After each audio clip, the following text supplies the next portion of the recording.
She doesn't even go here! I'm bi, actually.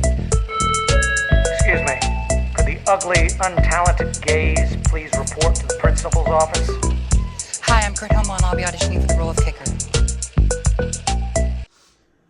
Hello! Welcome in, everybody. Thank you so much for tuning in to today's episode of Not So Straight Nerds. I'm your host, Luke. And I'm your host, Alicia. And today, we are talking the second season of Netflix's live-action Avatar: The Last Airbender. Woo, woo. What an interesting Right? conversation this will be. Yeah. Yeah. Nothing else to say there. So, as introductory, we have both watched the original animated Many that times. and Korra. Yes. Love Korra. And this was around my childhood growing up, but did you watch this growing up? Oh, yeah. It's one of my mom's favorite shows, and so I watched it. I can't even tell you how many times growing up. She says she watches it basically on loop. When she's bored, she'll just, turn it on in whatever episode. So, yeah. No, and I was like that growing up. I've probably seen it at least 10 times, if not more, growing up. This was, my show. This and Scooby-Doo were, the biggest ones for me. I loved Scooby-Doo. Everything else, any Disney Channel, Nickelodeon show, any other kind of show, was good, but it wasn't those two. So, yeah. I love this show. And I've seen it a few times as an adult as well. So, it's, a pretty quick watch, relatively. So, because it has a lot of episodes, but the episodes are short, and there's only 3 seasons. So, it's okay. Yeah. What? But you didn't really, grow up? It was around in my childhood. Yeah. I've definitely seen episodes of it. Yeah. But no, I didn't go sit down and watch the whole thing until maybe 5 years ago or so. Wow. No. Yeah. Just somewhere around there. Some time ago. Yeah. Relatively recently. Yeah. Ish. But no, I know it had a huge resurgence, whenever, right after I graduated high school. In the COVID shutdown. That was when a Yeah. lot of people were kind of circling back to it. Yeah, it's such a good show. Everyone who watches it just adores it. It really is probably one of the most, favorited show in general public of, all time. So, yeah. And it's so easy, anyone of any age can watch it and enjoy it, too. It's not, because I think, a lot of people will talk about Game of Thrones. Well, that's definitely a more mature show. Even, Breaking Bad had a huge moment and is still talked about very highly. Again, probably a more mature show, at least not for, young kids. So this is a show that people can grow up on and then still love. And I think that's very special. Yeah. Absolutely. When did you see the live action movie, though? That's what I want to know. Oh, gosh. I watched that it's similar to the show. I had seen it, I had heard it was horrible, and then I didn't watch it until after the first time I'd gone through the whole show. Mm-hmm. And, wow. Yeah. No, it's bad. Some people, they actually, refuse to talk about it, and I get it. So, you know what? We could say this very, very easily. This show is not that, at least. It's much, I would say it's much better than that on a few fronts. Even if we'll get into it. But. Yeah, unlike that movie, there's multiple things going for this. Yes, appropriate casting, much better visuals, slower pace on a lot of things, so a lot of things going for it. Yeah. So there you go. What was your experience with season 1? Did you watch it when it came out on Netflix? Yes. So I'd caught up on everything. I'd watched everything Avatar adjacent beforehand. Mm-hmm.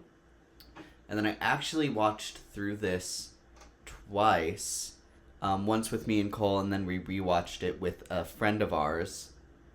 So I got like 2 decent views through the whole first season. Okay. Also, I'll be honest. I'm a little surprised I Googled it because I wasn't sure exactly when it premiered. It came out just 2 years ago. Yes. And I'm actually a little surprised that it was only 2 years ago for a few reasons. But anyways. Indeed. And I'm hopeful that season 3 will come out sooner. I think, I well, don't because know. season 2 and 3 were greenlit at the same time. So they've been working on 3 basically as long as they've been working on 2. Yeah. Well, I'm hoping, like Percy Jackson was a very similar way, where obviously there was a bigger gap between seasons 1 and 2. I believe 2 years. But then because seasons 2 and 3 were greenlit together, now season 2 just came out last year and season 3 is supposed to premiere this December. So I'm hopeful that they'll have a similar path for the live action Avatar show. I know it takes a lot of visuals, so I can understand that taking a while. And season 3 has like so much going on. Like that finale is gonna take them the longest for sure. But I'm hopeful. See. Indeed. I'm going to go ahead and use this as a point to say spoiler warning. We're going to be talking spoilers on animated, on live action, all of it. So Yeah. You've been warned. Okay. So, jumping into season 1. Quick thoughts, pros and cons. Pros, I really liked the casting overall. I think I remember people being, for the most part, happy with what we got. Like Aang looked such a cutie. I'm like, oh, he looks like the perfect Aang. I remember, I think people were pretty hesitant for Zuko, actually, but maybe that's also because of the first look with his scar not being very prominent. It still isn't in season 2, although I feel like maybe they made it a little bit bigger. I don't really know. I don't really care either way. I think the scar's there and it's serving its purpose. And he's doing a great job. But anyways, beforehand, I remember people really, really liking Uncle Iroh's casting, because they knew him, at least from Andor, but maybe something else as well. Mandalorian. That's probably what I meant. Yeah. Probably not Andor. And they felt like he would do a good job, and he looked very sweet looking, which is very important for Iroh's character. I remember people not really liking Azula's casting. Kind of for similar reasons that they didn't like May's casting. I think they're just like, why don't they have the unrealistic skinny pointy face in the original? I'm like, because human faces don't look like that. Anyways, I mean May's had like next to nothing to do this season, but at least Azula I think is like far surpassed, like proven why she's there. Anyways, and I don't know, I can't really remember. And then like, Sokka had a this big was one. season 1. Oh, okay. Because We'll talk about the top yet. Because people on the internet have pointed out the fact that he's a white man. Oh. Which, fair enough. Well, I had heard about that, but I never saw like actual proof of it. So No, I wasn't it's sure. one of those things. Like I get it. I get the like hesitation, but I don't know. I feel like until I see proof, I don't know. I don't really have anything to say about it until there's like more solid proof than just like, especially in this day and age when things can be like made up very easily. I'm like, I don't know. You're gonna have to show me more. I get it. But also, he's one of the best actors in this cast. So it's like, anyways. No, absolutely. So on the cast. Yeah. On their performances. I think we both agree, like, Aang did a pretty good job. Season 1. Because season 1. But now we're kind of realizing, I think a lot of that was because of, like, his voice and just, like, masking a lot of maybe lack of good line delivery just because it sounded so like he's so cute. I mean, having a youthful energy in a character that's meant to be so youthful, Yeah. I think the voice does a lot of that. Yeah. I think it's unfortunate because obviously it's not his fault. Like, puberty happens when it happens. And it's not like there was a huge gap between the first two seasons, and he is, like, by far the youngest of the cast. So I just think it's unfortunate. But yeah, the voice did a lot for him, and we'll talk about that with season 2. But in season 1, I liked him. I thought it was cute. Rounding out our main 3. Katara, I'll admit it. I kind of straight up wasn't a fan of her acting in season 1. I thought it was pretty bad. I thought the writing of her character also didn't do her a lot of favors. I feel like they took away. There's a big reoccurring issue that I have in the show, and that's the show runners don't want conflict in the show within their characters, within the plots. They try to avoid it anytime they can. Now, obviously, you have to have some to have a story. But Katara is one of the examples, and Sokka, we'll get to him in a second. But Katara is one of the examples where I feel like people were annoyed by her in the original show. Because she's bossy, she's, like, motherly, she's controlling. Like, she has a lot of, like, objectively, like, annoying traits. But it comes from a very good place and of like kindness and wanting the best for her friends, and it also comes from a place of, you know, she has always been undervalued and I guess underappreciated. And I feel like Sokka being a misogynist, let's just call it for what it is, in season 1 at least, feeds into that pretty well. I feel like you can see why she's insecure about a lot of things, because her brother, who she interacts with so often, is doesn't really believe in her as much as he should, and there's a lot of insecurities that can form from that. However, neither of them have either of those problems in the show, and so it creates much more flat characters, and where Sokka is able to maybe go through that a little smoother because of his humor. Katara is not left with much of anything at all, because she's never been a very humorous character. So it's unfortunate, and so she's not being given any favors. I'll give her that. But I do think a lot of her line deliveries were pretty weak, unfortunately. I think she looks great as Katara, but obviously looks are not everything. If anything, they're, like, less important than, like, can you deliver a line. But I feel differently with season 2, and so we'll get there. We'll get there. And I agree with basically all of your points. Yeah. I will say, I think when it comes to the bending, I think she's a good physical actress. I totally agree. And again, she's great in season 2 with that. I even said that in season 2, they don't give her a lot, but she's a very good physical actress. I completely agree with that, which is very fun. It makes her scenes very fun. So, yeah. Sokka, you talked about how they removed, a very long-standing arc with him. Yeah. And I think it's also important because specifically the Water Tribe, they talk about how it's a patriarchy. Mm-hmm. And then, you don't see the full weight of that in their village because it's so, pulled apart. But then they're really faced with it at the end when they go to the Water City. The Northern Water Tribe. Mm-hmm. So it feels very important. And then, like, they replicate that with Toph when she's in the second season of the animated show. And I think it's, a very important element of this, like, culture. Mm-hmm. And it's obviously referencing a lot of Eastern histories.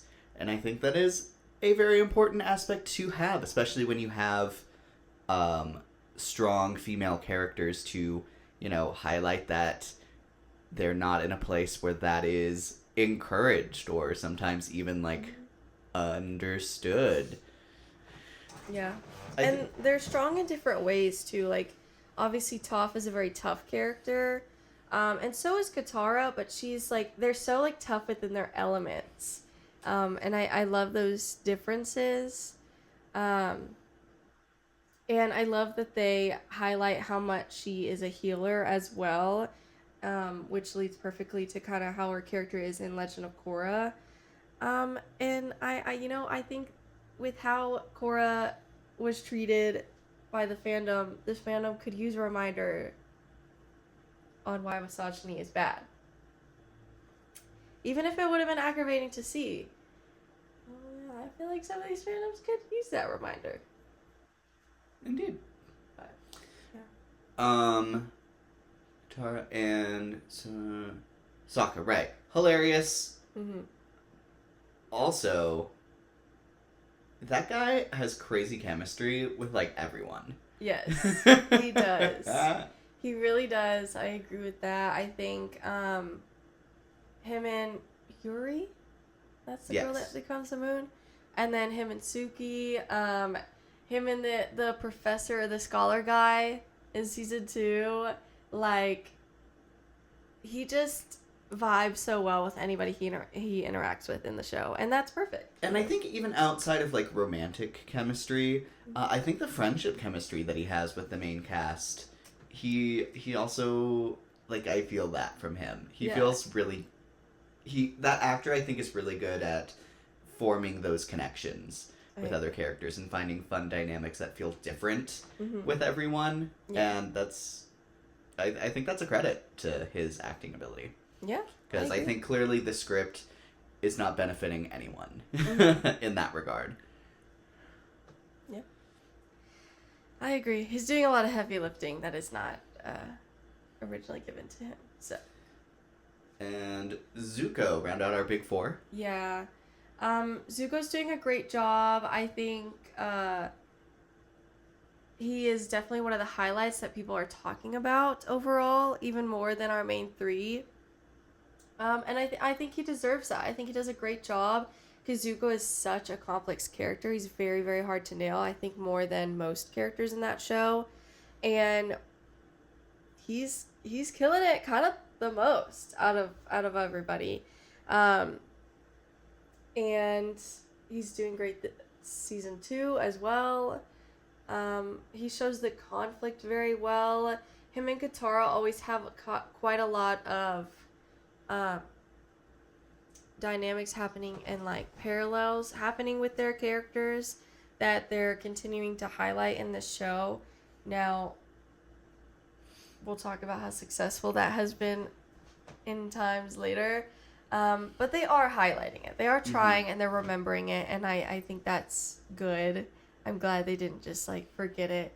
We'll also talk about some romantic elements too, because obviously like a big thing is people are big fans of I think they call it Zutara is like their ship name, I'm pretty sure. They're a big thing, and I'm not really sure where they're going with that in this show, but I could tell you the showrunners have talked about them a lot, and I think that's an interesting conversation for season 2. Interesting. Yeah. But specifically on Zuko, Yeah. I think that what's really cool is he comes from a stunt background, and I think that really shows. Yeah. But then I think with that in mind, I think he brings a lot of really great acting to the performance as well. Yeah. So seeing someone who's able to like nail both, I think is incredible. I agree. I think he's just kind of all around. He's great at line deliveries, but also a great physical actor.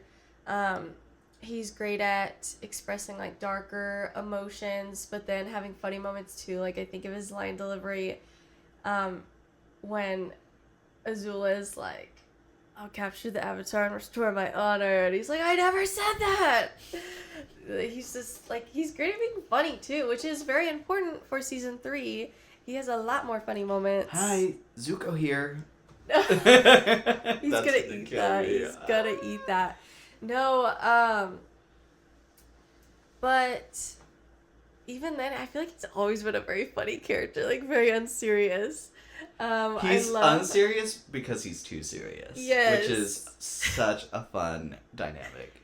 He's such like, I could say this because I'm a woman. He's like what people always make fun of women PMSing. Like, that's him as a character. Like, he is that.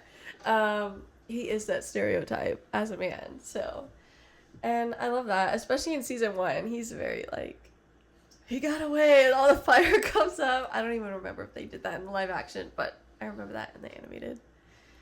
Like, damn, he didn't even like move his arms or nothing, and it just like, just aura. And I love in season 2 that they kept the fact that he got sick after doing like one good action. That is so funny. That is hilarious. It would lead perfectly to season 3 when he loses his ability to bend because now he's good and it's not coming from anger.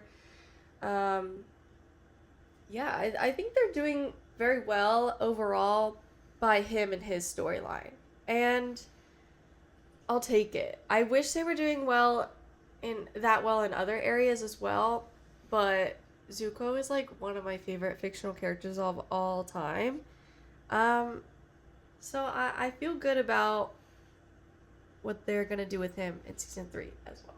I agree. I'm not worried about him. I'm worried about some other people, but I'm not worried about him. And lastly, I want to bring up, just because we'll talk about her later, Azula. She got a lot. She's not in the first season. She's not. In the animated. Yeah. But she is here throughout in season 1. Her and Tylee and May. Ooh, I don't even remember Tylee and May being here. Because they're just standing there watching her do stuff. That's funny. So, I will say, I was aggressively unimpressed with what little she had in season 1. Yeah, I honestly, I like can't remember her a whole lot in season 1. But I think that goes to show how much she's improved for season 2, because I will remember her from season 2. She's had so many great moments. She's definitely a highlight for me in season 2. And so I find it kind of crazy that I can't even remember her from season 1. But it's a shame because it's like she's not even in it in the original anyways. And so you're bringing her here and she's not even memorable. It's like you're adding something fine, but then now we can't even... It's something I noticed a lot more in the second season when we were watching it, but it's like you already have so much you're trying to fit in such a little time. Yeah. And now you're like kind of giving away very valuable minutes of the runtime to things that weren't in the original, and what are these being here adding? Yes, exactly. It's interesting. It's a choice. And then overall action bending. I think that's a highlight in this show. I think overall all the action and bending are really solid. The visuals are very fun. Again, we have a very low bar with the movie. So it was always going to be up from there. But I genuinely think they're doing a good job. I think Netflix overall does a really good job at their visuals, because they spend so much money on it. But it pays off. You can see it. It's like, I think of Sandman, you know, how expensive that show was, but you could see where that went. Stranger Things 2, I think, you know, you could see a lot where their budget goes. It's almost never the visuals that are the problems with their shows. And so, props to them. But you know what I will say? I think this show, especially compared to the animated, I keep wanting to say anime, but it's not. It's animated. It's a very gray show, kind of overall. It has like, I've seen someone like rightly dissing on the Moana live action movie, where it's like people are trying to defend the filming of this, saying like, what do you mean? It's just gray on the island, and then they show the behind the camera that's filming for the camera, and it's vibrant. It's green. And then, like, it shows the in-shot, and it is just gray and dead. And it's unfortunately kind of giving that, considering you have, I think, a lot to work with. Especially based off of the source material. And I'm I'm hopping on board. I need things to stop being meaninglessly gray. I will say I don't get that at all with their bending, but with the backgrounds I can see that for sure. Now, season 1 has a lot of like water tribe stuff, which can be, I mean, it still should look blue, but I could see it, being a struggle to make it not look gray. Even season 2, a lot of it, especially since we're in the Earth Kingdom, that's one of the huge changes, is we're in the Ba Sing Se a majority of the season. So that could maybe be difficult to have like some vibrancy. Season 3, like they're dressed up as the Fire Nation. Like they need to nail that. There's a lot of color and a lot of locations in season 3. So it's not super sticking out to me in the first 2 seasons. I definitely see it, but I think there's enough bending where I'm liking it. Season 3, I'd be a little worried for how they do that. And I'll say Toph's outfit is very colorful, and I always enjoy seeing You know that. what? Shout out to the costumes. The costumes Yes. are amazing. I agree. I saw people in season 1 complaining that they all their outfits looked too clean, and I feel like they improved on that this season, because I thought to myself several times that Aang's outfit looked very used. I feel like maybe they listened and did better, or maybe they just used it for season 1, so now it looks used. I don't know. Either way, it worked out for them. So, yeah. And then last thing I want to mention on season 1 is I enjoyed the highlight about how horrible the genocide of the Air Kingdom was. And frankly, calling a genocide for Netflix in 2023? 2024. God, time's nothing. Yeah. Frankly, feels kind of big. Mm-hmm. So, and especially because the show talks about the impacts to Aang a lot. Yeah. Instead of, like, spending a lot of time on the actual act itself and how horrible that is. Mm-hmm. It's, yeah, I don't know. I think if you're going to pivot to other things, Mm-hmm. I think that was a very good pivot point in the show. And it gives me some confidence on how they're going to handle something that happens in season 3 that I think is very important to highlight. I think of when they dress up as Fire Nation, but Aang accidentally dresses up as a schoolboy, and so they take him to school, and he learns from the students the propaganda that they're being taught. I think that's very, very important right now, if not more relevant today. So it gives me hope that if they show that scene, which they better show it, but anyways, that they'll do it right. So, fingers crossed. Anything else with season 1 that you can think of?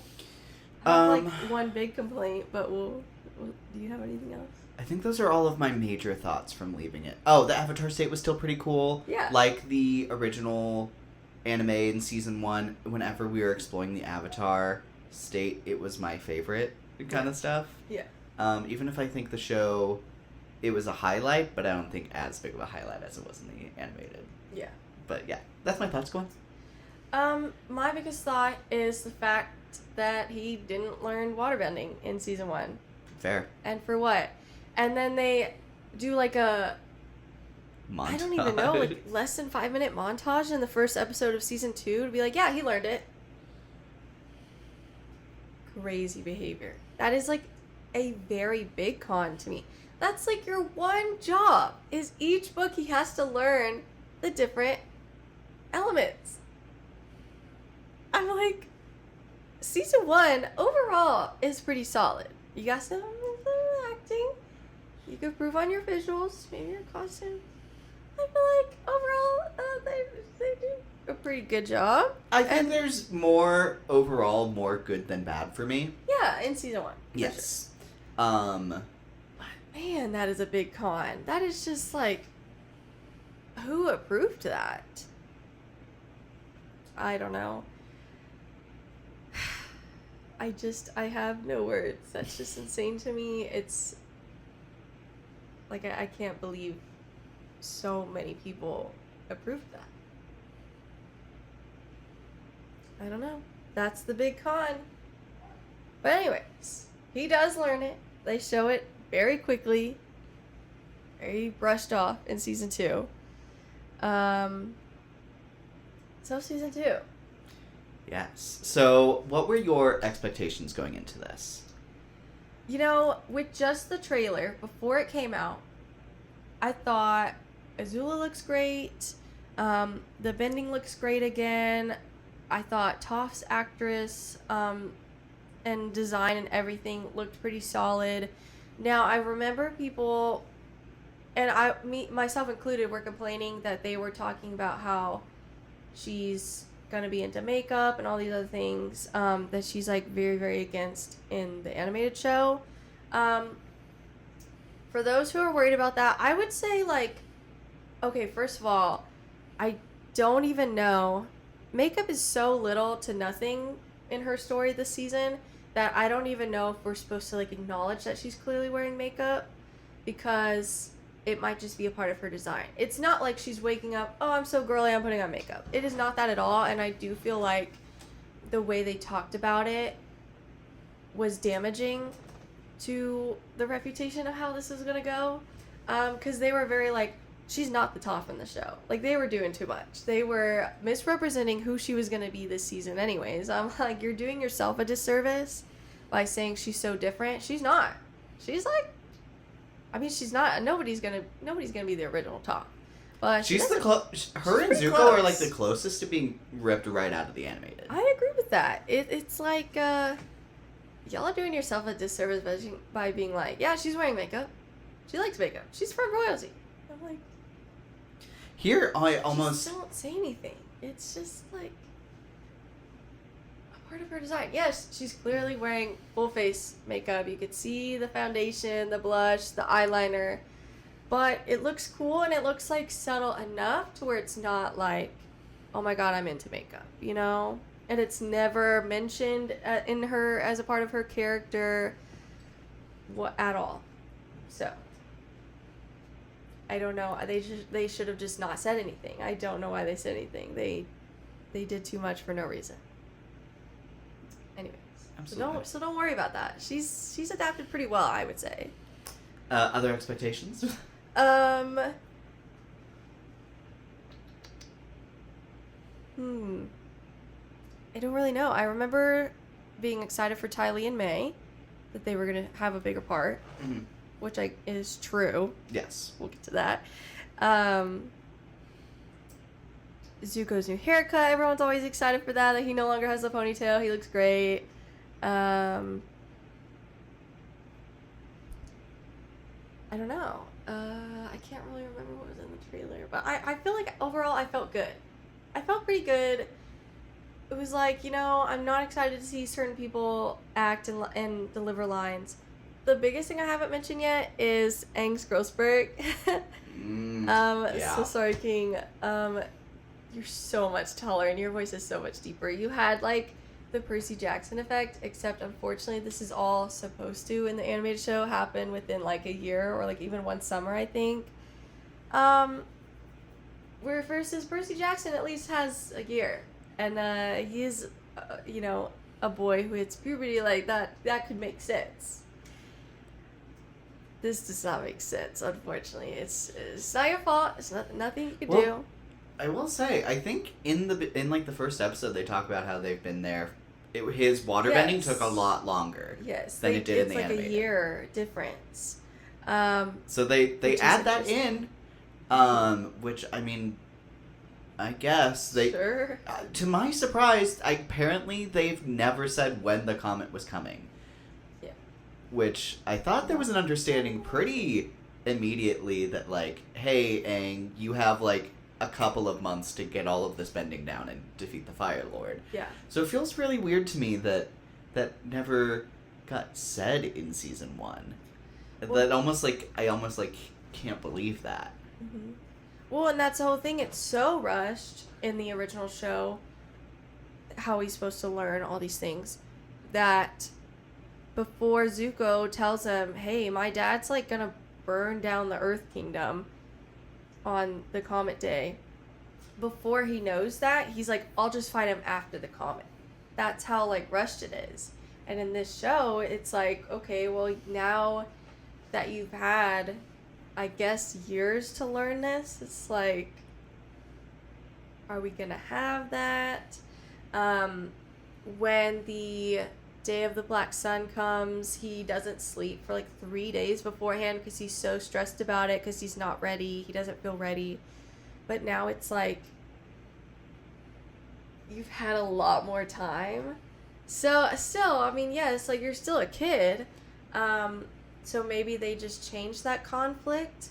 Maybe it's not as much, I don't have enough time, but it's more like, maybe they change it, I'm scared to die again. Like, I don't know. Maybe they just changed the reason he's stressed. But also, after this season, like you said, they notoriously love to remove internal conflicts. Yeah. So I'm nervous. Is he not going to be stressed at all? Like, I don't know. it does remove a sense of urgency Mm-hmm. and, like, a need to master things quickly, Mm-hmm. which I think is very felt in the animated. Yeah. And now instead it feels like the biggest thing is just the show is not long enough to get everything in. Yeah. So there's almost more of a meta pressure than with the actual characters. It sucks because that's like the whole thing is he's so stressed. There's so much pressure on him and he's just a kid. And then when Sozin's Comet comes, it's like another stress that's put on him. You know, Katara goes off with Zuko to hunt down the man who killed her mother. Decides not to kill him. Comes back and says, "You're right, Aang." Like he's preaching peacefulness and not like he doesn't like violence whatsoever. So much so that she comes back and is like, "Okay, well, what are you gonna do to the Fire Lord?" Like, and that's a big part of his character that completely leads to him like in inventing something. Basically, correct me if I'm wrong. I don't think anyone's ever done that before. He Oh yeah, I guess the he learns it turtle from did. the lion turtle Yes. who originally invented bending. So he learned to uninvent bending. Yeah. Ugh. But that is such a big part of his character. And so it's just are the same events going to happen? Yes, probably. But there's a lot of lack of conflict that gets us there, and so it's lacking depth. It's like a very surface level copy of the original show. Yeah. In a way.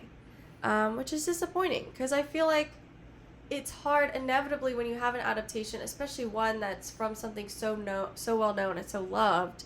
Like book adaptations, you can have the benefit of a lot of people that are going to go see your movie have not read the book, and so you're not going to have as many comparisons. Here, so many people have seen that show. And so it's like, it's going to be compared and analyzed.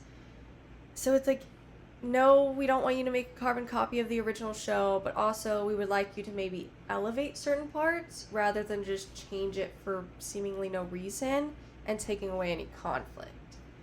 It's like you're making a worse show. I don't know. I was saying in season 2, aesthetically, it's great. Like, the score's pretty good. The visuals overall are strong, especially like the VFX with the bending. Yeah. The backgrounds could certainly be better, but I would say like the atmospheres and the settings are pretty well done. Like Ba Sing Se looked really cool. A lot of the locations they go to are well done. But then you get to the actual meat of the story and the characters, and it's very surface level, which is very disappointing. So, what about you? Any other expectations? I ultimately kind of really expected it to be around where I think the first one operated. Mm-hmm. With some of the feedback I had been hearing, I was expecting it to kind of, some things get better, some things get worse. Mm-hmm. Yeah, I really expected around, like, a little over, like, around a 6 out of 10 was where I was like, yeah. Season 1's a little over that for me. I have it like at a 6.5 or something. Yeah. I was like, I think around that, again, is probably what we're looking at. I think there's going to be things I really like from this show. I think there's going to be a lot lost in the adaptation. But I think it'll be an alright time. I agree. And then I started hearing what people had to say about it. I started seeing clips. Some were good. Like, I felt better going into it about Azula, because I had seen a lot of her clips, and she had, in those clips, been doing a really good job. I actually had nerves about Toph, because I had seen the scene where she invents metal bending, and I, like, hated how that was done, to the point where I was very nervous about her character. So I'm glad she kind of immediately hooks me, and is like, don't even worry. But it is kind of unfortunate that one of her last scenes is that scene, so it kind of just kept, like, building up, like, oh no, you're doing great, but, like, oh no. And I would say, ultimately, that had nothing to do with the actress. No, for sure. What I had problems with, it was very much the VFX looked wonky on the metal coming out, and then the writing of having her say, I invented metal bending. Girl, you don't need to say that. You just did it. It's kind of, like, cool to not even have to say you invented it. You just do it. But I do like that she still had what you said, the line of, like, I'm the greatest Earthbender in the world. Ever. Yeah. No, that was great. Like, she's doing a great job. It's just the writing. I'm like, guys, stop failing her, please. No, it's... yeah. So, that was expectations. Yeah. Let's hit the best parts. Best parts, I kind of already hit some of them, but I felt like the soundtrack was pretty good, or what? Score. There we go. The score was pretty good. I mean, it didn't, like, jump out to me, but it was solid. The VFX on the bending, 95% of the time, I would say were great. I would say, really, that last episode, there's, like, 3 examples that I think really are lackluster. Yes. But every other bending scene, I think, is great. Yeah. So perhaps maybe it should have come out a few weeks later. They could have fixed it. Well, whatever. Yeah, everything else was great. Like, and, you know, I'm impressed by the 4 different elements all looking really good. You know, I would think there'd be at least one that was harder to do than others. And I'm sure there still is, but I honestly couldn't tell you which ones those were. It doesn't read. No. I'd actually be very interested in somebody saying, like, oh yeah, so this element is the hardest to do. But we'll see. I would say the actress does a better job this season, and I wouldn't say, like, she's now, like, a standout to me, but just compared to the first season, I want to give her a shout out, because I do think she improved, I would even say, a lot. Was she perfect? Was she on the level of, like, Zuko's actor, now Azula's actress? Like, no. But I do think she did a much better job. And some of her, like, wonky line deliveries could potentially be chalked up to bad writing as well. So I'll give her that. I think you're doing a great job. Keep going. Even though they give you, like, next to nothing to do this season, which is very disappointing. But they give you a lot of opportunities to physically act, and I think you do those really well. And so I'm happy with that. I agree with all of that. I think she really stepped up. Yeah. I will say she has, I think, notably less screen time this season. Yes. But she makes better use of it than the more screen time she had last season, which is impressive. I agree. Sokka's actor is still hilarious, so great. Zuko's still doing a great job. And then I want to shout out Azula. Yes. We can both agree she like stepped up to the point of now she is a standout for me. Absolutely. She is like from the first episode she's in there, and I'm like, I remember like really not enjoying her scenes at all, and like I'm getting chills after scene 1. Like her like inflection is just great for Azula. I don't know. I kind of like almost want to go back and watch her scenes and be like, what are the differences here? What she's doing differently? It must be fascinating. I think she's also doing I will say she's doing a great job. I think she's doing something different than the original show.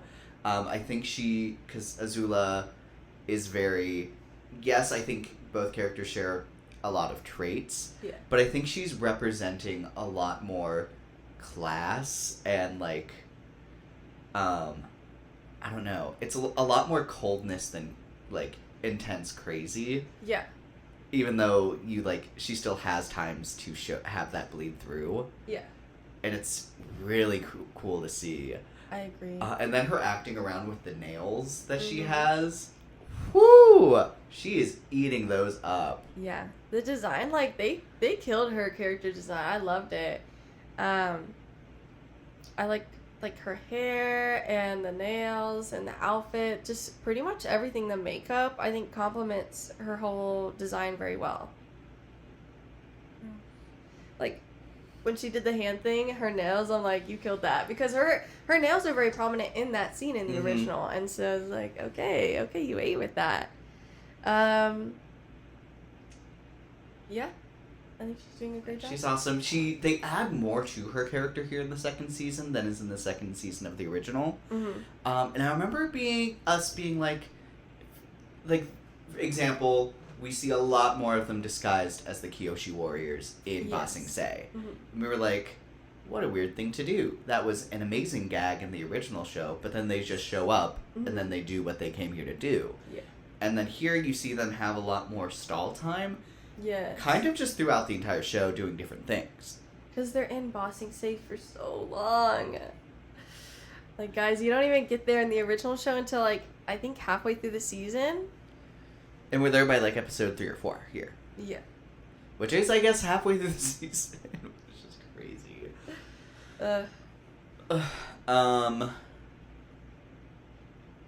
Pros. Other best parts. I do think what we get of Ty Lee is fun. I won't say May, because We'll circle back to May. I have thoughts. Yeah. But Ty Lee, she translates really well. I think she does feel a bit more grounded, which I think is almost like the purpose of putting anything from animated into live action. I loved her immediately in the show when she is got from the circus, Yeah. and I'm like, you're so fun, you're so cute, and then you're going to be terrifying. Mm-hmm. I think that energy translates really well. I agree mostly. I do have cons with her, but I'll wait. I will say her combat is not nearly as interesting. Yes. But as a Yes. character, like her characterization, As a I think character, is on the she's fun. fun. Yeah. And she's not given a lot to do, and I think she does overall really well with what she is given. So, Absolutely. yeah. I want to ask, because a character that kind of fluctuates for me this season, that didn't in season 1. I want to ask how you feel about Uncle Iroh here. I'll be honest. I don't know if this is a hot take, but I actually think his character feels pretty flat in season 2. And that's really disappointing, because I think him and Zuko's dynamic is very important, and Zuko's bringing a lot to the table, and I don't really know if I can blame the actor or the writing. I want to say the writing, because I feel like I don't remember having this problem in season 1. But it feels very flat here. He doesn't really feel like he's a fine adaptation, but it's lackluster compared to the original. Here in season 2, and I don't know if I just am not remembering it from season 1, Mm-hmm. but in the show, he's a very wise character. He's a very, like, happy character, which is, I think, very jarring and very contrasting to the fire benders all around him in the Fire Nation army. Yeah. But then here, it's almost like, not even almost like, he's just still clearly in mourning and still trying to get over the loss of his son. Yeah. Which I think is an interesting thing to want to explore with this character. I think that is where a lot of his depth is as a character. Mm-hmm. But then in the animated, we just see him at the end of all of that and kind of at peace with everything. Mm-hmm. But he's still an amazing and interesting character. Yeah. Whereas here, you're exploring those things that the writers clearly wanted to explore, but it's at the expense of the characterization that everyone loves from Iroh, which is the wise, the very open, the charming. Yeah. And It's like they definitely highlight the sadness in him a lot more, and where I feel like we get scenes that feed to that sadness in the original, I don't really feel like we get a lot of that here. It's like almost... I would say the sadness is very heavy-handed here. Yes. Whereas in the original, the sadness is definitely there, but he has so much more with that. Like the wiseness and even like the old man like charm. Mm-hmm. And like he seems like someone who would actually do really well at running a tea shop because everyone would love him. Here it's just like he's so sad. It's like, why is anyone around him? Like it's just like I don't know, he's missing the parts of him that also make him charming. To the point where we finally get to the scene where he's at the tree and he has a picture of his son and his mourning. In the original, I remember that sticking out to me so well, and here it kind of just almost felt unimportant. Because I think a big part of that in the animated was that, like, he, you know, I think the whole thing is he's at peace with the whole thing in the animated, at season 1. And obviously he's trying to be there for Zuko in the way that he wanted to be for his son. Mm-hmm. And I do think it's very interesting, the idea that being here at Ba Sing Se brings up so much. Mm-hmm. And I do think that there was more to explore here. But really, it's the fact that being here kind of feels like it's putting him right back to day one of losing his son. Mm-hmm. And we're just losing Iroh, which I think is the saddest thing of all. I agree. And I feel like in the original, his wisdom was so important because I feel like you could see how he was a general. Now, obviously, he was evil like everybody else when he was, and he has very much changed since then. I feel like I don't really see that here. In the original, it's like it's important to see him.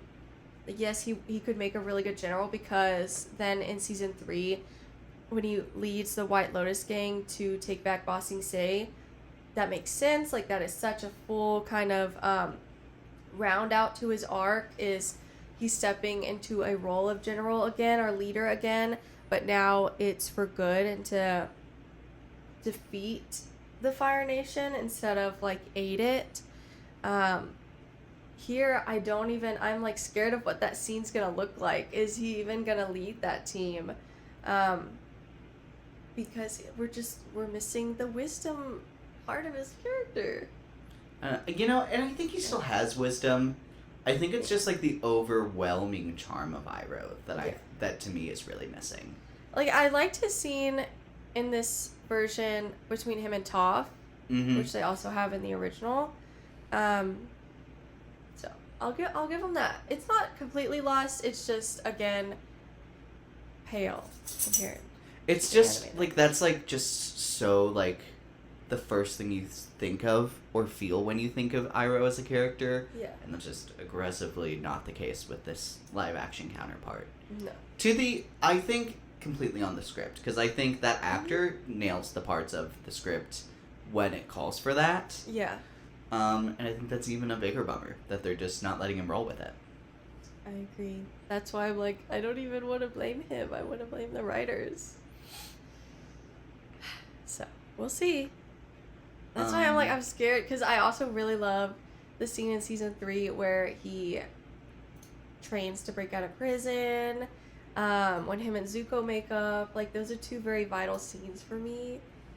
I'm just scared how they're gonna do it, if they even have it. I think it's fair enough to say we could be scared at certain scenes being cut or moved or whatever. I'm worried.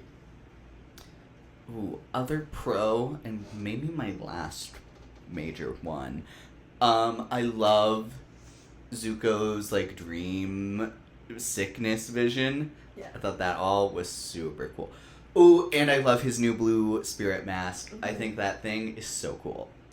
I totally agree. With that, I really liked the Painted Lady design. Ooh. Yeah. We'll talk about the placement of that being here. However, I do love the design. And I kind of love that she still had the remnants of that the rest of the episode. I don't know. We'll talk about everything else with the Painted Lady later. Yeah. But I at least like the design. Any other pros?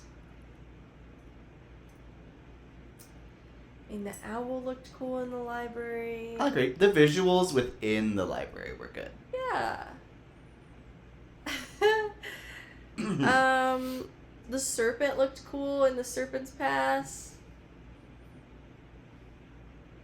I like that Iroh and Aang talked and teamed up. Ooh, Judy. I want to shout out Judy. Yes, I actually would say this is one of the very few like upgrades in this show, because Judy's obviously very iconic in the original. There is no war in Ba Sing Se. What are you talking about? Here I actually love, obviously she says that several times in the same kind of like monotone voice, but I love that we eventually get to see that she is being tortured, having to say it over and over and over again, to the point of like she's still smiling but tears are streaming down her face. That is like chills. I loved that decision. Like, more of that, please. That's what we're saying. You can change things, but like upgrade it. Yeah. There are ways to do that, and every now and then they decide to do that. So, I'm glad you shouted her out. Yes. I almost forgot about that. I still liked the conversation between Katara and Zuko. However much I dislike the placement of the Painted Lady here, I do like that we get a direct parallel between the two alter egos that they have. Mm-hmm. Because there definitely is a parallel in the original. It's just less, like, it doesn't overlap. Yeah. Time-wise.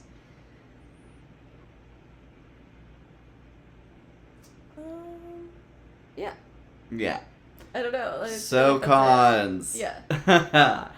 So, trying to think what the biggest one. Maybe the biggest overarching one is just they are trying to fit so much into this season, and we have less episodes here than we did last season. Yeah, and especially when he doesn't learn waterbending until this season, and you have to cram it into a 5-minute thing, that's a problem.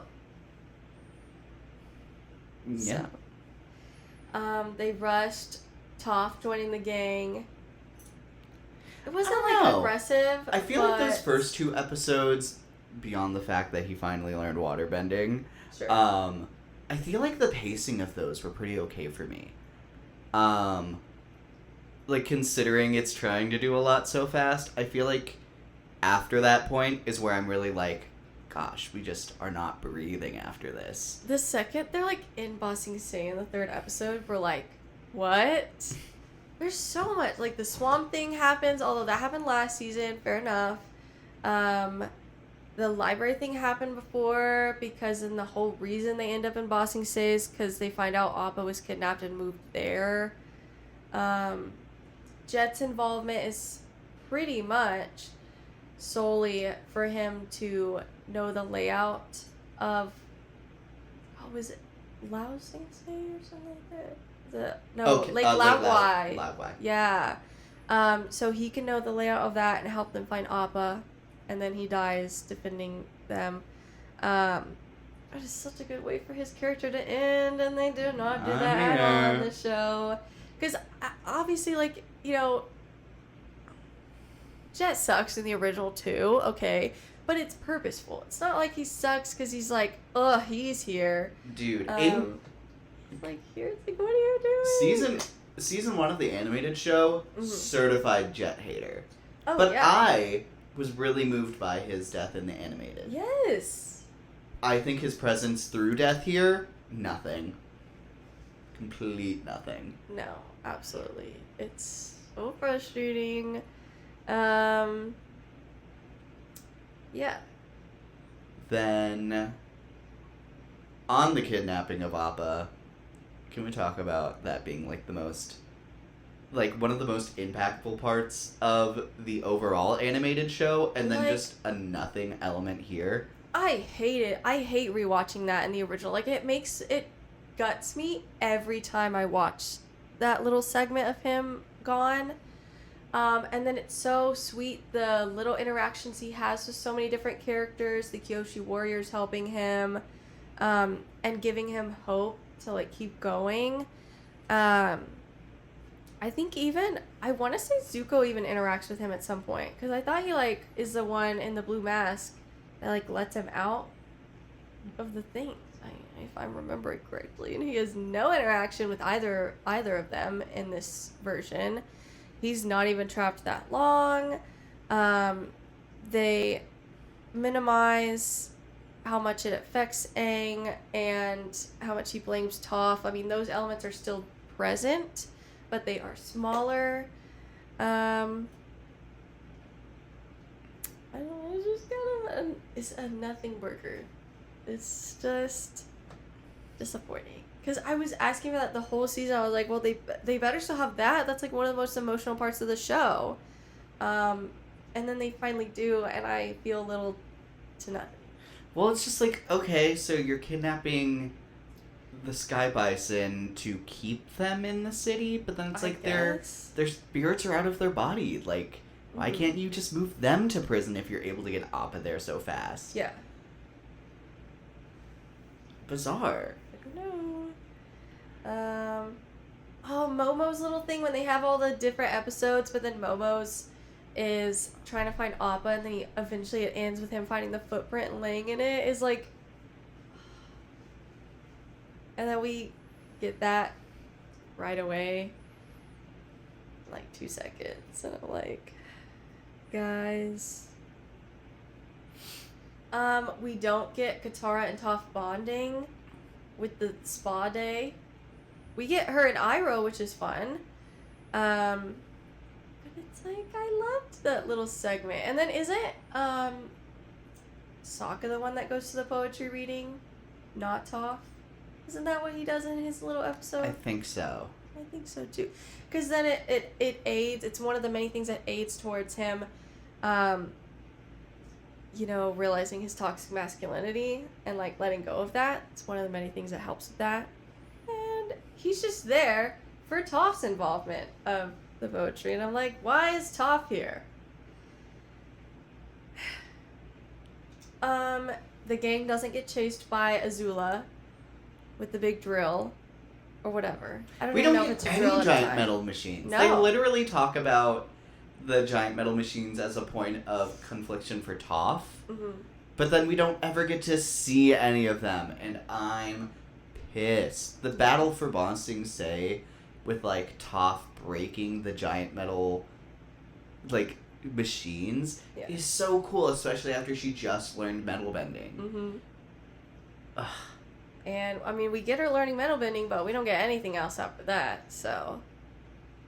And then I feel like that aids towards, Azula's trying to capture the city that way. It doesn't work out for her, and then she has the idea of being a Kyoshi warrior and dismantling it from the inside. To the point where even when in the original the gang is able to convince the king with the drill that there's something going on, that there's a war going on, it doesn't even end up mattering because Azula's already taken over. And that is so devastating that they finally have a win, but it doesn't even work out. Here, it's just nothing.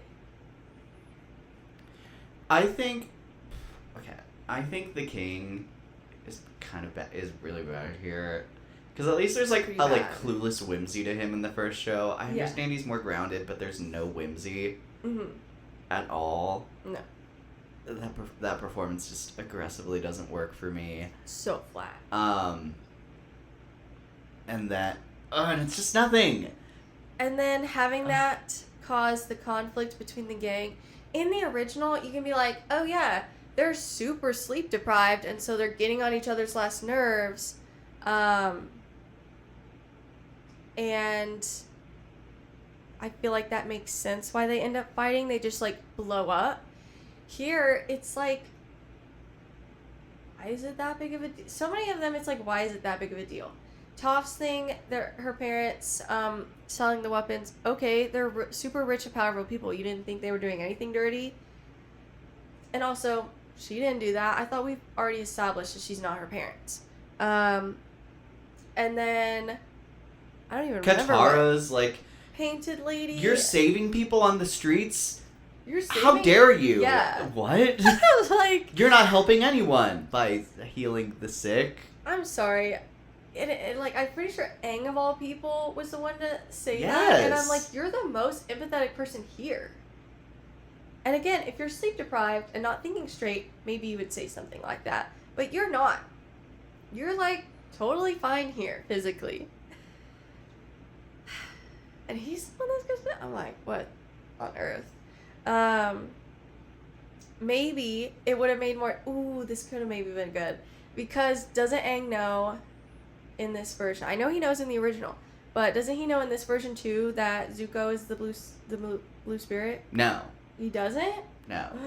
He never learns that because he doesn't know who broke him out of the Fire Nation prison that one time. See, if he did, and then it was revealed that she was helping also with the blue spirit, maybe that would have added a layer of like, why would you do that? That she wouldn't understand, but we would understand as viewers because we would know it was Zuko.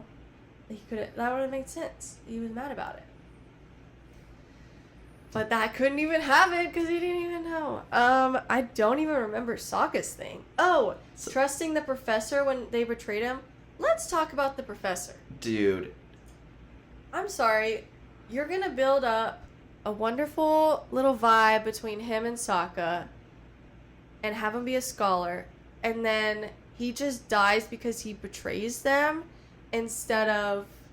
I don't even remember. Somebody takes something. Sokka, Well, maybe? in the thing, because I literally read back on that episode to make sure the scholar didn't, call them out in the animated. Yeah. But apparently the owl just steps in on them as they're looking at the thing, and, that's when Sokka screams, we'll finally be able to defeat the Fire Nation! And he's like, oh, really? Okay. And it's like, what? That's easy enough. Yeah. Why?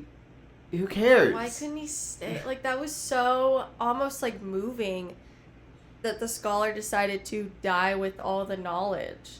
That was almost I get it. I wouldn't, but, a super scholar might. It's betraying them for what? And then he doesn't even get to... Ugh. Just dumb. It's just dumb. And then for that to be the thing that they're mad at him for... Speaking of just dumb, and the library. They were mad at Aang for working with Long Bang. There's so many dumb reasons. None of it made sense. So, Anyways, okay. go ahead. Dumb and library. So, they talk about how they're going to have to go to the spirit realm to go into the library. And very explicitly, they're like, but whenever you're in the spirit realm, you can't bend. And then, to the extent where Jet's like, oh, so you won't be able to defend yourself, so I have to come. And then they leave their bodies completely under the protection of two animals. Insane. Already. But then when they're in the spirit realm... Yeah, you could have had Jet. Honestly, it would have been a better death if he had died defending them. Yes. But then also, guys, Toph already doesn't go in the library in the original... And now you're very explicitly saying that she can't bend. So then, so how is she see? she able to go? She can't. Yeah, if she doesn't see. She is using her powers to feel the vibrations to see, in a way. It's okay, but if she can't do that, then how does she see? It's just an unnecessary plot hole that didn't need to be there. Just have her defend them. Yeah. She's a really good. And what a great reason to have her stay there. Yes. Because she wouldn't be able to see, so she's like, I'll stay here and defend y'all if needed. That could have been so good. Also, libraries conveniently in Bossing say, okay, whatever. Yeah. Or maybe, I don't know, maybe it wasn't, it was just the spirit, they just had an opening there. It was originally on the outside of Ba Sing Se, and then Mhm. it disappeared because the owl was taking it away. But then the gateway stayed there. And it's like, whatever. Anyways, crazy. The whole thing was dumb and rushed. Yeah. Toph and her mom, I'm like, whatever. This is not as interesting as... You know, if we had more episodes, I would like this. I would actually kind of like that dynamic. However, we have limited time. Why are we spending time doing this? If this was like in the animated show, I probably would have liked it because they have time. I think there's something to that. have been done there. Yeah. I think they just didn't. And then her mom being in the carriage as she's escaping the metal bending instead of the people that she fights. Yeah. Outside, I think that's way less interesting. It's like, okay, cool, I guess that her mom's just gonna keep on going. Whatever. Yeah. I don't know, man. Anything else? Let's see. Let's circle back to May. Oh, yes. Okay. I think whatever, she doesn't look like May, that's not the issue. The issue is May as a character is, like, aggressively and very dramatically emo. She's essentially this show's Raven. And she does not come across like that in the slightest. Well, she has, like, I don't even know how many lines she has in this show. She doesn't have cool moments with her little, like, whatever Knives. they're called. Yeah, knives.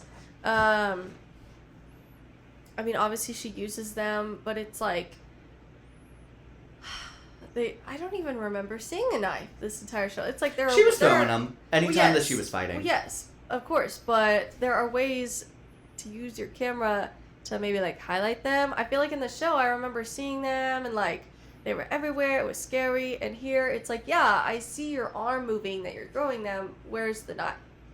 Especially one of the cooler scenes I thought was when they were fighting the Kyoshi warriors at night, but then that also adds, it's harder to see anything. With Ty Lee, it's like, yes, you're doing a lot of, like, the puncture point things, but she also, since she was a part of the circus in the original, which I guess is not very highlighted here at all, does a lot of flips, tricks, things with her legs, stunts. I'm sorry, get a stunt double. I'm like, it's okay if the actress can't do that. That's pretty hard stuff. Hire a stunt double that could do that. That's, like, the coolest, like, yes, the puncture stuff is what's deadly, but she's also very good at evading, bending, and getting around to where people think they see her, and then the next second she's way over here. Because she can just, like, do flips and tricks and all these little things. She's so cool. And we get none of that whatsoever. She just does the puncture point things. Pretty much. Crazy. I'm like, guys. They're already both not being highlighted near as much as season 2, or at least not in a memorable way. And then their fighting isn't as cool.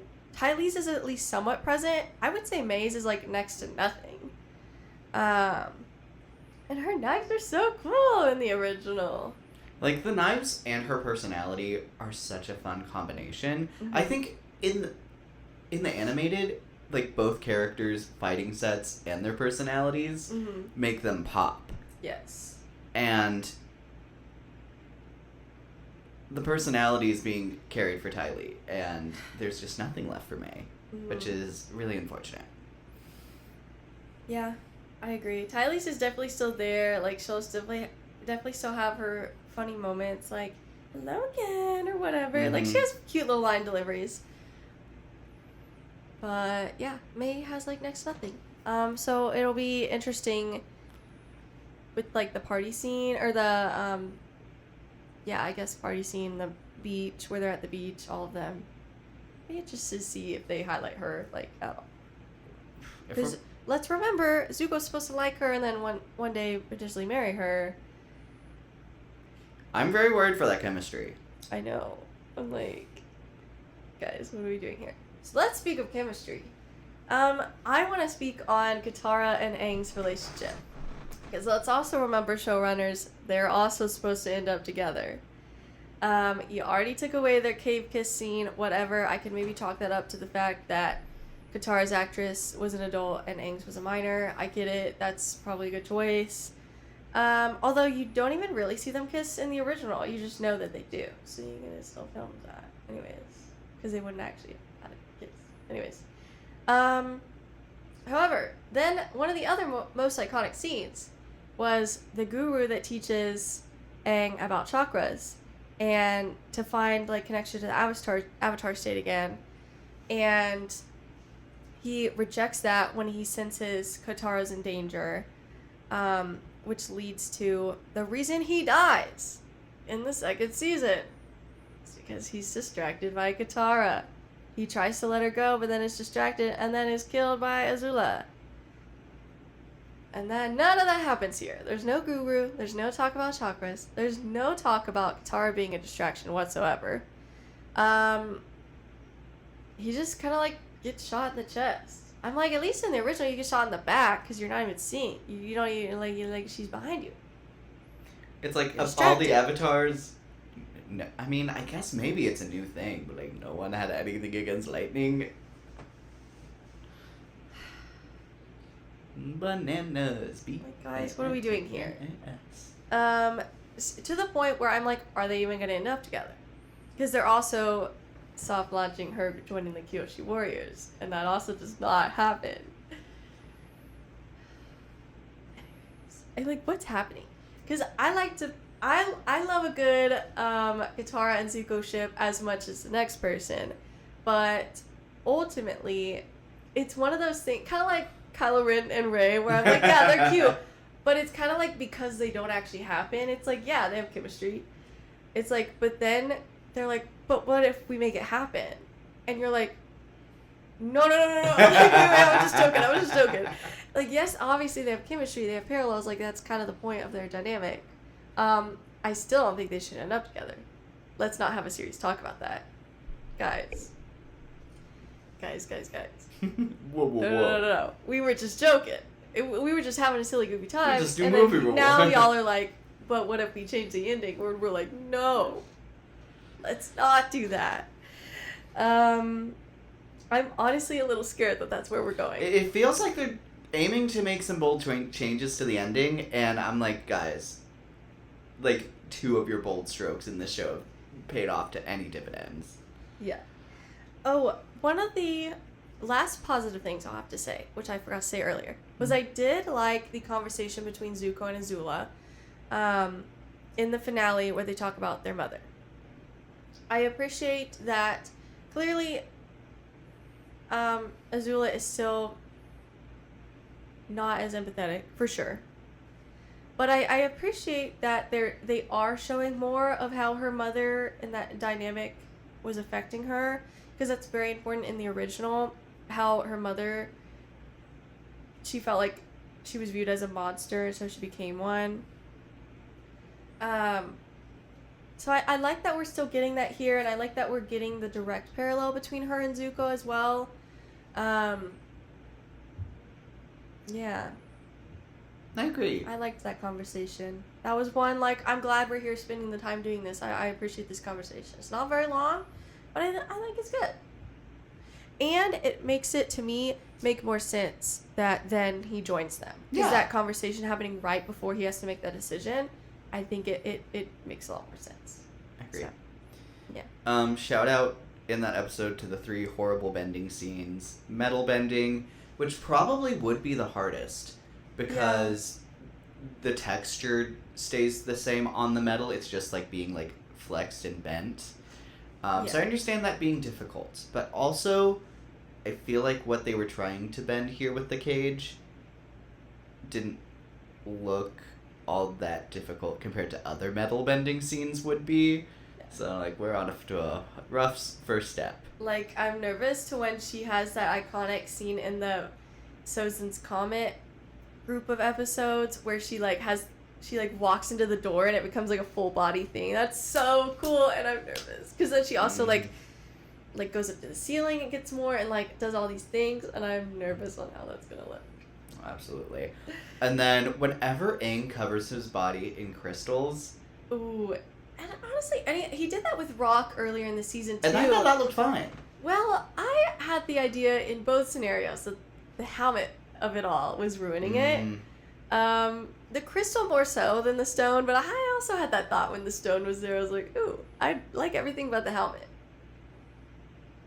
Which I'm glad at least with Toph's. It's the eye hole too that I think looked weird, so she won't have that. I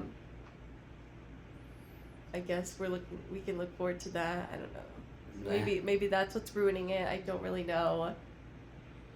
Ugh. Let's just say. Anyways. But very rough. That's a lot. Yeah. And you know what? I haven't gone all through that. I will say, unlike the last season, I think this season is more problems than good. Yes. And it has some really good parts. No, and But- I agree. Like, the first couple episodes, I feel like we were both kind of vibing. We were like, people are saying this season's worse. I'm like, I like it so far. And then we get to Bossing Stay, and it kind of goes downhill from there. Which sucks, because it was so fun to get to Bossing Stay in the original. So it's just very jarring. Yeah, by the end, we were like, we get it. We understand. Anything else before we move on to season 3 talk? You know, I'm actually curious. So there's been a couple of shows that we've watched, and I've this year have started keeping a long-standing list of the shows I'm watching in the year, Mm-hmm. and like having that rank be consistent. And it lands really low, especially in a year where some seasons have really struggled. Yeah. I'm like at like a 4. It's a 4 for me as well. And there's some other shows that have gotten 4s, and it's a little lower than those. Like this is under The Boys for me, because at least The Boys is like doing original stuff, and like that. And you know what? That's also an adaptation actually, but it's still, I don't know, bolder strokes. Not all of them are landing, but more of them are landing than here. Well, and again, like The Voice has, like kind of like I said with the book adaptations, you have the benefit of not near as many people have seen that adaptation or read that adaptation versus this is like you'd probably be watching this solely because you watched the original show. So yeah. Now, the only things this season, there are 2 shows that I put under Avatar. And that is ExoKitty Season 3 and The 7 Dials. You didn't even put Every Year After below this? No. I would put Every Year After. It's not much higher. It's only... Every year higher, Euphoria, The Boys, then Avatar. Okay.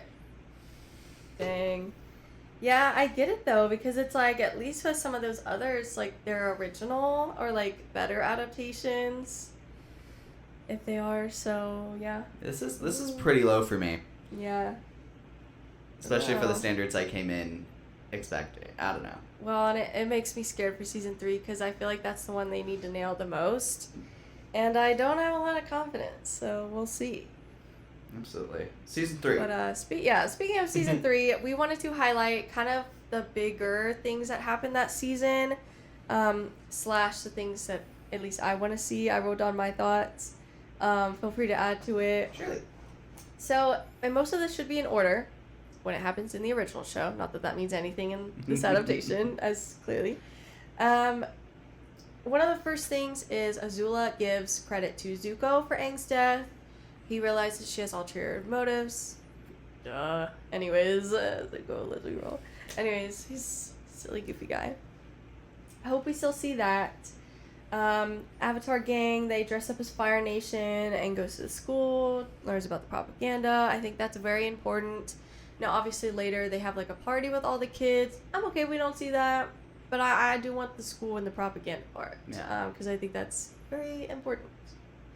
Because I think that also, reminds him that a lot of the Fire Nation, like, they're just being Manipulated. told the wrong things, manipulated. Like, they're not all, like, evil-spirited. And I think that aids a lot to a lot of storylines that definitely happen more in season 3 as well. Ooh, I love the episode where Sokka goes to the sword master and learns how to fight. I love that episode. That elevates his character so much. And I'm a little nervous we won't get that because I'm thinking in terms of like this show. And I'm worried they won't because they don't do a lot of internal conflict stuff. And really in the overarching story, I think that's something they might take away. I don't think they should. I really hope they don't, but I'm a little worried. I think they will. I don't think it'll be as good.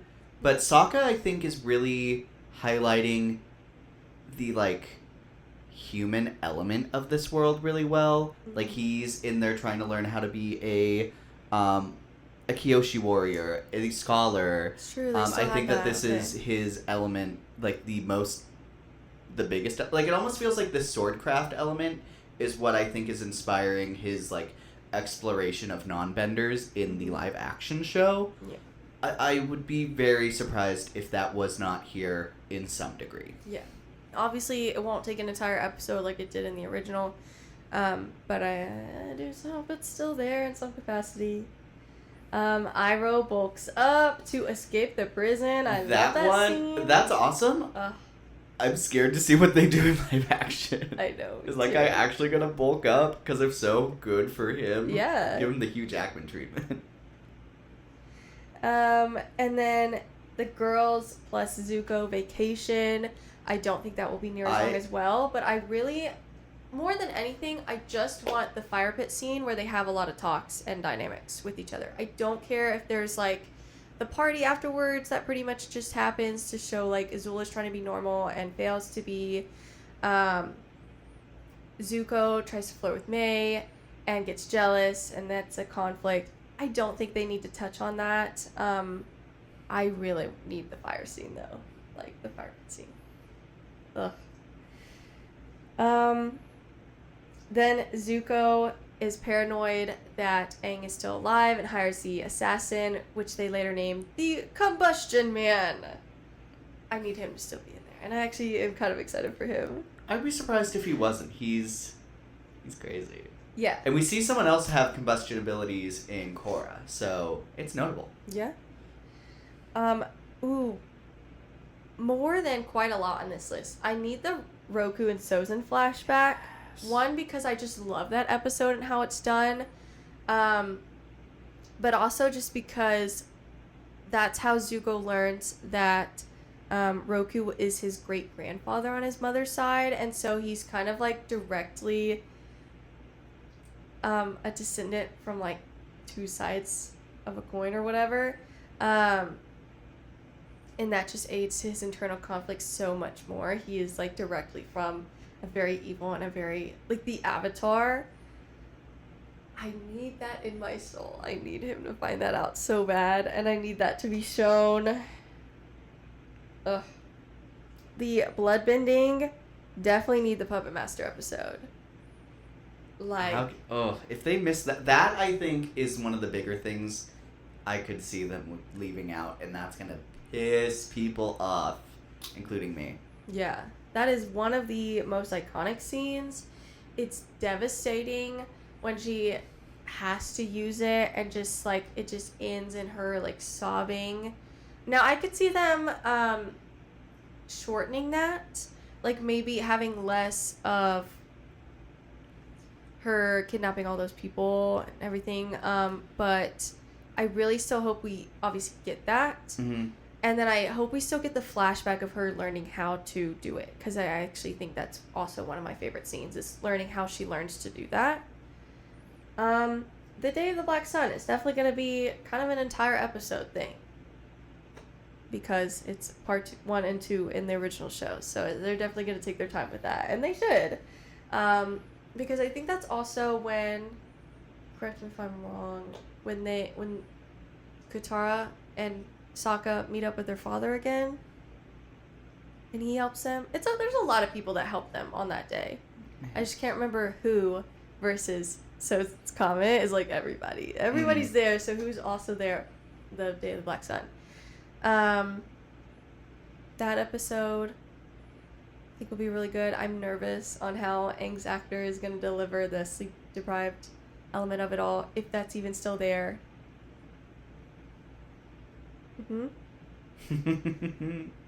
But it ends in Zuko following them in a hot air balloon to the airtip pool. Yeah. So that's it's definitely obviously still gonna happen. And then he goes, "Hey, Zuko here." You nailed that earlier. I'll say. Hey, Zuko here. So funny.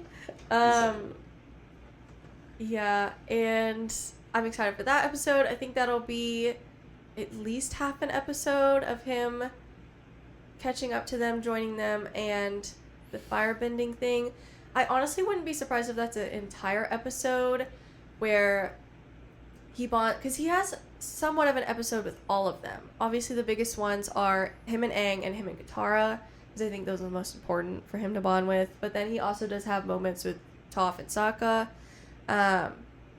So I feel like that could be its own episode with the firebending, him joining them, bonding with all of them, and Katara's episode as well.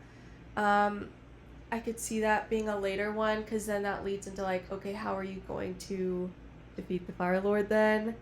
And then the next episode could be the Boiling Rock episode, where they go to that prison, they find Suki and all these other people. That's very important because May and Ty Lee betray Azula, which kind of starts the unraveling of her mental health. Yeah.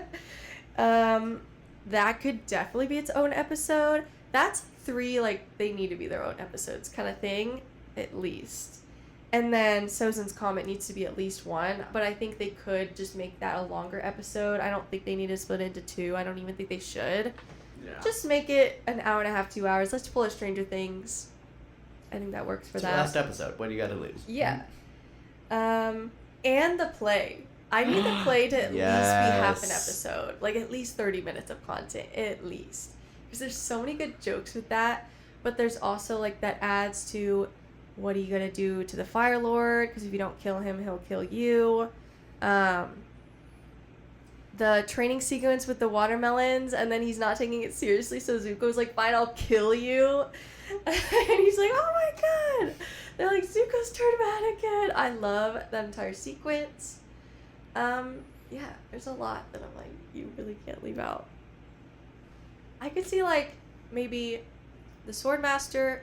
Puppet Master, or the Sword whatever, and the Puppet Master being one episode, maybe. I mean, because this show really loves to just combine plot lines. Yeah. So it's very interesting to think what would all be combinable. Yes. Yeah. I don't know, man. Going into this 3rd season, I am more concerned than ever. For sure. And you know what? I think especially because we are going to have the Avatar Legend of Aang movie be officially released before season 3, and I think that's going to create even crazier standards for that show. Let's also talk about the fact that I'm hearing whispers that that's going to release earlier than it was expected.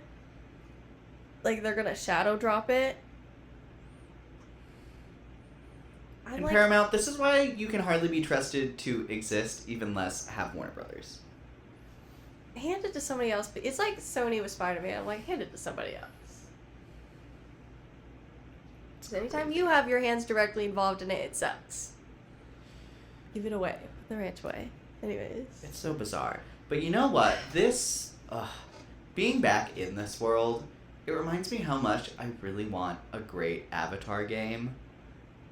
Like, because it reminds me a lot of how much I love the Zelda Breath of the Wild game, where it's just this huge open world and you have all of these different civilizations that, like, refer to, like, different elements. And I'm like, I would love to be an Avatar going around and just bending and fighting. Oh, someone please be working on that. You know they're not, though. I know, but they should like, be. failed this franchise, and it's such an interesting and beloved franchise. But, and I heard that they're also working, I think, on a movie of the next Avatar after Korra. I think movie or series? I wasn't sure which one was which. I feel like at some point I heard movie. but I wouldn't be surprised if that moved. Either way, I want to keep seeing more, and honestly, forward or backwards. Well, I mean, a while ago they said they were gonna have like a Zuko movie. They were gonna have a Kyoshi movie. I don't know. It was like a lot of movies, and we've heard of like one, and we see how that's being treated. And it was like the biggest, most iconic ones. It's like, how are you gonna do the other ones? Anyways, I love these stories, but I hate how they're all being done dirty.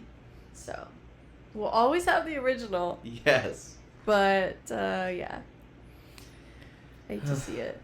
Yeah, so I think that is going to wrap up our conversation on Avatar: The Last Airbender Season 2. It is currently streaming on Netflix, so, you know, you've been warned, but you can watch it. That is a fact. So, until next time, thank you guys so much for watching. I'm your host, Luke. And I'm your host, Alicia. And thank you so much for watching Not So Straight Nerds. Bye.